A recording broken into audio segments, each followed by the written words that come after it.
보통 이 천식을 앓고 있는 아이들 보면은 어느 정도 자라면 괜찮다가 또 방심을 하면은 기침이 많이 나와서 걱정스러운 경우가 있습니다. 사실 아이들 자라면서 천식이 자연스럽게 없어진다고도 하는데 그렇다면 과연 치료를 꼭 받아야 하는지 궁금하고요.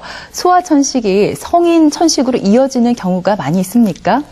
예, 소아천식은 대체적으로 이제 0세부터 15세까지를 소아천식이라고 이야기를 하는데 이제 천명은 그르렁거리는 소리와 함께 호흡 곤란이 동반되는 경우들이 많습니다. 대체적으로 통계적으로 보면은 소아기의 천식은 한 5 내지 10% 정도 되고 남자아이가 2배 정도 많다 이렇게 통계가 나오고 있습니다. 일반적으로 소아천식은 이제 3살에서 4살을 전후해 가지고 점점 덜해지기 시작합니다. 덜해지기 시작하고 사춘기가 지나면서 거의 회복되는데 이때 이제 제대로 정확하게 못 나수게 되면은 성인 천식으로 이어지는 경향을 보이게 됩니다.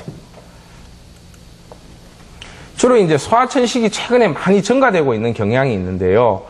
주로 환경 오염이라든가 그다음에 주거 환경이 바뀌면서 실내 인테리어나 이런 걸 통해서 굉장히 유기화합물의 자극을 많이 받고 그다음에 소아들이 체력이 감소되면서 공동생활하는 환경이 늘어나기 때문에 천식이 증가되고 있다 이렇게 알려지고 있습니다.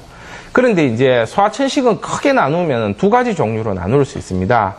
기관지 천식인데 주로 이제 발작성 호흡곤란과 이제 천명음이 생깁니다. 우리가 말하는 천식의 경우에 해당하는 거죠. 그 다음에 이제 천식성 기관지염이 있는데요.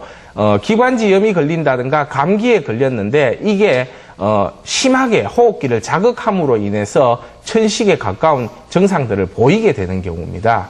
그런데 이제 소아의 경우는 이 천식성 기관지염이 굉장히 훨씬 더 많습니다. 많고 이게 이제 교과서적인 기관지 천식으로 이어지는 데는 대략 한 10% 정도가 이어진다라고 알려지고 있습니다. 이렇게 소아천식이 방치되는 경우가 생길 수 있는데요. 이런 경우에는 굉장히 문제가 될 수 있습니다. 소아천식의 특징이 발작적으로 증상이 확 나타났다가 또 갑자기 좋아지고 이렇게 변덕스러운 과정을 보이게 되는데요. 이게 이제 그냥 방치를 해버리게 되면은 치료율이 점점 떨어지고 원래 자연 치료율은 한 50에서 60% 정도 된다고 알려지고 있는데 최근에는 이런 어떤 치료율이 점점 떨어지고 있는 그런 추세입니다. 특히 이제 가볍게 증상들이 남아있는 경우들이 많이 있고 또 이제 증상이 악화되지 않는다라고 해서 별로 치료를 하지 않고 넘어가는 경우 있는데 이런 경우에는 이제 난치성 천식으로 이어지는데 한 10에서 15% 정도가 난치성 천식으로 이어지게 됩니다.